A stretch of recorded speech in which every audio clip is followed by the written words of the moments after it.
It's time for a fast break. Breakfast. Break fast. But first, I need espresso. Faster. Today we're going to a winery. That's me whining, but I'm not really whining. It's going to be fun, even though I don't know if I've ever had wine this early in the day. I'm not sure if I'm going to be partaking. I had some wine last night at the party and then got a headache. I don't know if the two are related, but I don't want to push anything. But I'll eat as much cheese as I possibly can. I've never had a cheese headache, to my knowledge. Although that would be pretty cool, you know, to eat so much cheese that you get a headache from it. That kind of looks like a punch card. Das Ziel befindet sich links. 13100 Antivenlo Route. Ankunft bei Picchetti Winery.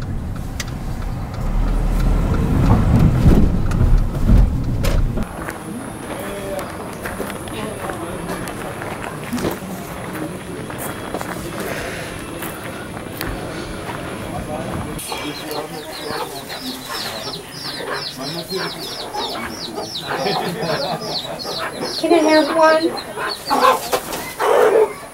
I'll call that one dinner.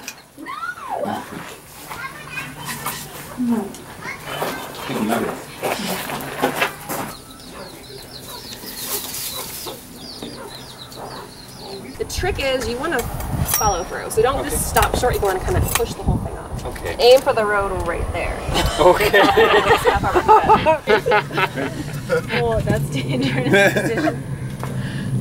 Okay. Do it. Okay. 1, 2, 3. Ready, steady, go. Yes. Beautiful. But okay. The first wine we're going to try is the Chardonnay that we make here. This is one of my favorites out of all the wines that we make. It grows a few miles further up Montebello Road. You're left with kind of the most robust flavor possible for your wine. Oh, thank you. Absolutely. C'est un pan, ça s'appelle. On n'a pas le droit de le toucher, hein?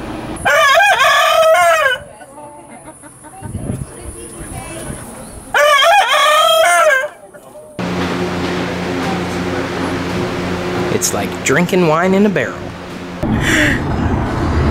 There goes Christian! Serious, right? He's serious. He is. We are here to observe. You've all achieved your first objective, which is to make it safely up that Mount Hamilton Road. So good luck with that going down tonight. You should be fine. I'm here at Star Wars Celebration. No, I'm not. But you remember these faces from when I was at Star Wars Celebration? I was mentioning yesterday that I ran into Joseph at the Mercedes-Benz Research and Development North America. Yes. Wow, I can't believe I said that without breathing. It's a long title. And hopefully there may be footage we would be able to recover from other people recording the event with me wearing the HoloLens and whatnot. But he's doing some amazing 3D stuff. Lick Observatory is the first ever high altitude observatory that was built for that purpose. Up until that time, every observatory was on a university campus or in an urban city environment where the research could be done. So it was a big change in philosophy to finally place an observatory on top of a mountain where you could get above a lot of the disturbing effects of the atmosphere. It's the result of a man called James Lick, and he died in 1876. He was a very interesting character. Amazing. Wow!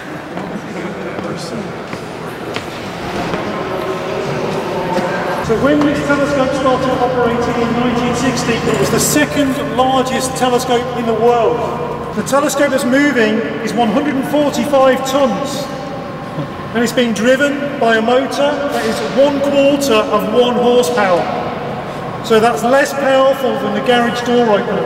The way we measure, crudely measure, the power of the telescope is to measure the aperture, the diameter of the collecting surface, whether it's a mirror or a lens. When light comes down from the sky and hits that curved surface, it does not bounce back straight out into space, but each beam of light travels in a cone to a converging point. We are constantly improving the telescope in as many ways as we can.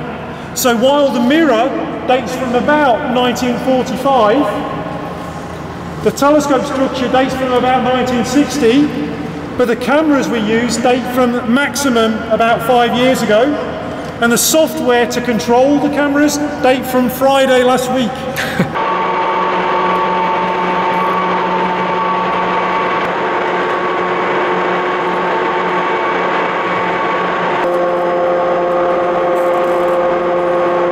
So now the telescope is ready for observing for tonight. Unfortunately, we have to leave because the astronomer is ready.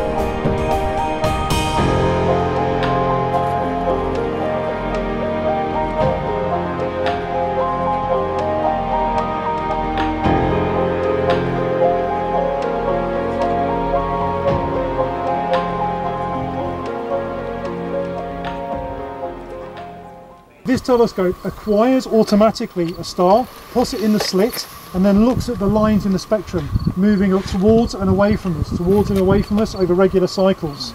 And it's detecting new planets. So this has been in operation for about 2 years, and already it's found 8 new planets.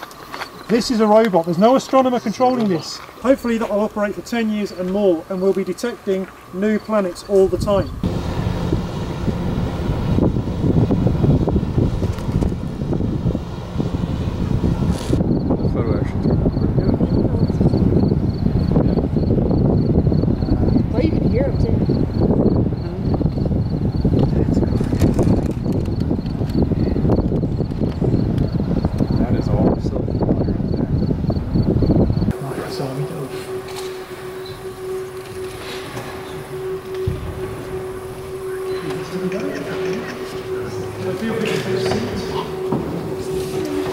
So our current director is a little bit cautious, and she's told us we're not allowed to operate the floor with guests in the building. For that reason, we can't look everywhere in the sky with this telescope. We're going to be using this ladder.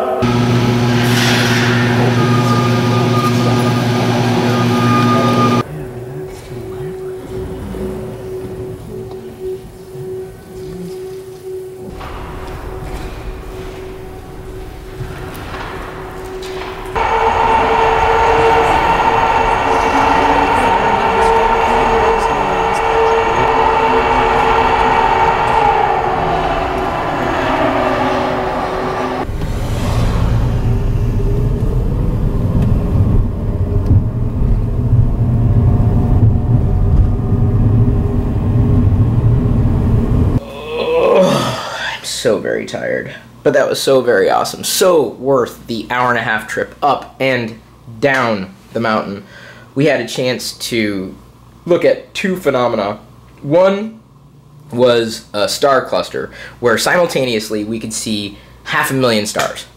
It was breathtaking just to think that what we were seeing was not visible by the average telescope, certainly not by any telescope I've ever looked through.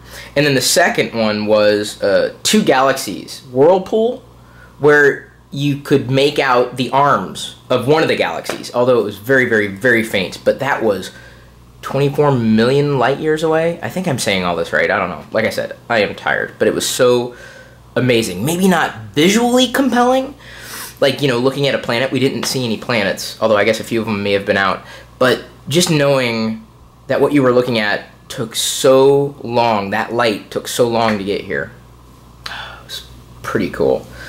Once in a lifetime experience, possibly.